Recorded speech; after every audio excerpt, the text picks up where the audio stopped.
my aim is always to be as clear as possible, to not go too quickly, and to make sure that you have a better understanding of credit, the money game, but also our services as well.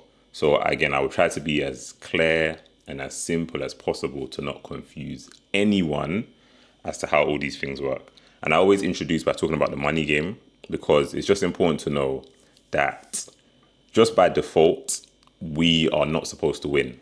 And when I say that, what I mean is by default, in a lot of cases, we are trapped in this cycle of trading our time for money. And this is not ideal in that if you've got bills for the month that cost £1,000 and you need to wake up every day to make £1,000 in a whole month, then you're literally having to work every day to pay bills. And that cycle of having to work to pay bills is not ideal, because at some point you will get tired, you will grow old. And because of inflation and prices going up, your bills going up, your money in your account losing value, it's just a bad way to play the money game. And whether you know about the money game or not, we are all in the money game, and it's just better to have a decent idea of what to better do with your limited time than to be confused and to always be wondering why your bills are going up and why you can't keep up and, struggle. So we'll talk about that a little bit, but what I will walk everyone through as well is our 5-step framework. The 5 steps for going from poor credit or wherever you are to excellent credit and capital. And I created this framework to make it very easy and simple to understand and follow. So we talk about steps, because I could have just used, confusing language and jargon, but I want to make it very clear. So we have step 1, 2, 3, 4, and 5. And no matter where you are on your credit building journey, whether you've got negative markers, whether you can't open a current account, whether you want a loan and you don't know what to do, this framework shows you the order to work in. And I've been through this myself.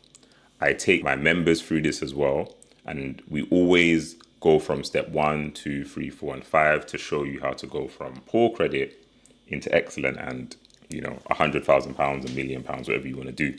So I will refer to this framework quite a lot. And again, it's been created to make it very easy and simple to understand and follow. And the more you are clear on this framework and understand it and don't skip steps, the better you will do on your credit building journey. And again, it covers everything, no matter where you are.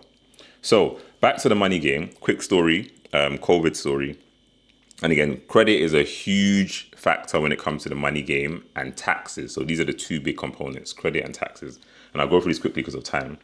But I remember before COVID happened and, we had to work from home and there was a whole lockdown, I remember hearing the government talk about, and this was the Conservatives party at the time, talking about, austerity, cutting this, cutting that. House prices were going up. People of our generation couldn't go on the property ladder. I was just thinking, this is crazy. There must be no money in the world. And, when COVID happened and we were all at home and, there was a furlough scheme introduced and there was a bounce back loan, I just thought to myself, where did all this money come from? Because before COVID, before the outbreak, before working from home, it was all about, there's no money. We need to cut this, cut that, cut this. And there's something called credit creation. And just to quickly explain it, is just the fact that, and this is good to understand this, is that money is printed and created. Banks are able to print money, create money, and a lot of it is from our contribution. So when we get a credit card, a loan, a mortgage, business finance, this is where money is essentially printed, created. And when I say printed, I mean literally, imagine there's a banker on a laptop and they're just typing in, figures, extra money, and pumping this money into the economy.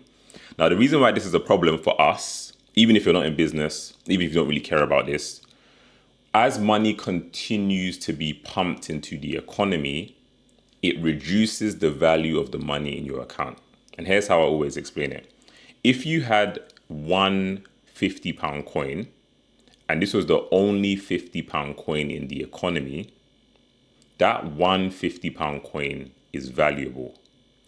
But if if the government now puts into the economy 1,000,000 £50 coins, that one £50 coin has lost its value because it's not the only £50 coin that everyone is going after.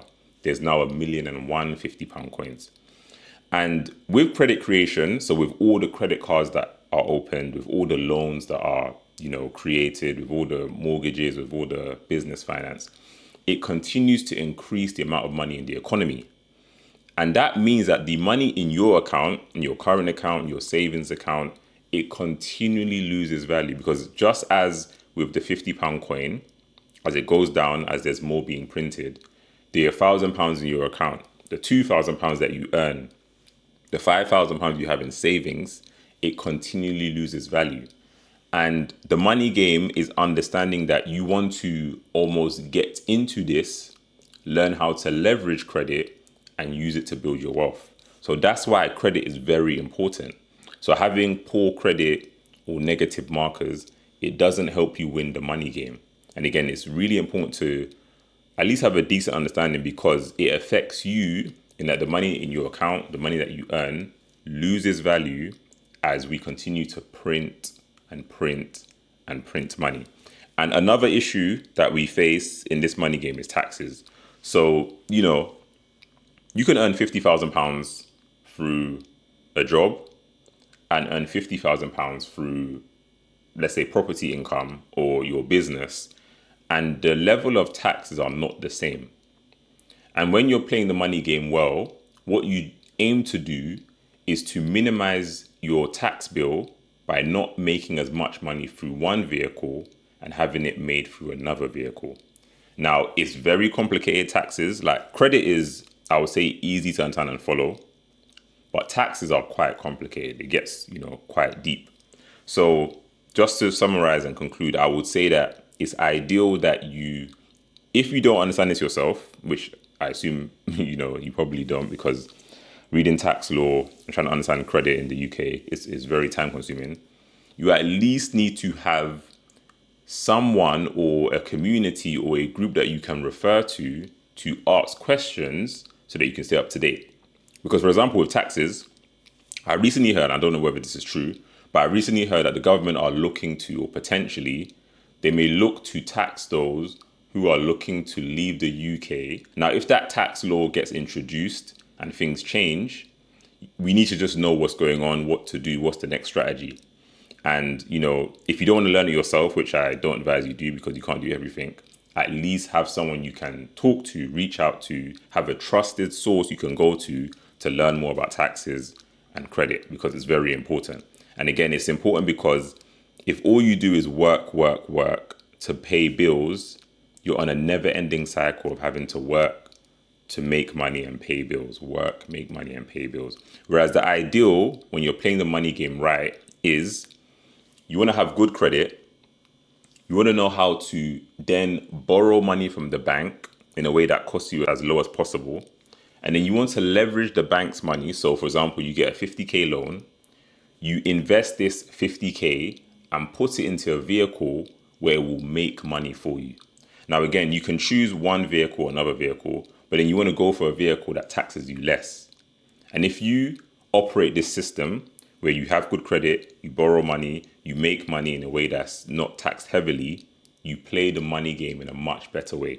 Whereas by default, in most cases, a lot of people are left to just have poor credit, to borrow money and use it for personal expenses. So what I mean is you just use, let's say you get a 10K loan and you use it to renovate your house, and that's it.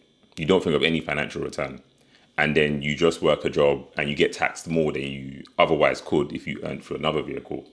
By default, that is the wrong way to play the money game. And in a lot of cases, you just end up having to work to keep up. And it's just not good. So there's a lot that I said, there's a lot to keep up with, but at least knowing that if you can't keep up yourself, find someone who can and be able to give them your context and your plan and your situation. Otherwise, just by default, it's too complicated and confusing. You would just not know what to do. But back to credit, because this is what we're all here for. For those of you that have got negative markers or want a business loan, this is the main thing that we're all here for. Credit is, again, a very important factor in the money game. And this 5-step framework walks you through how to know where you're at and what to do next.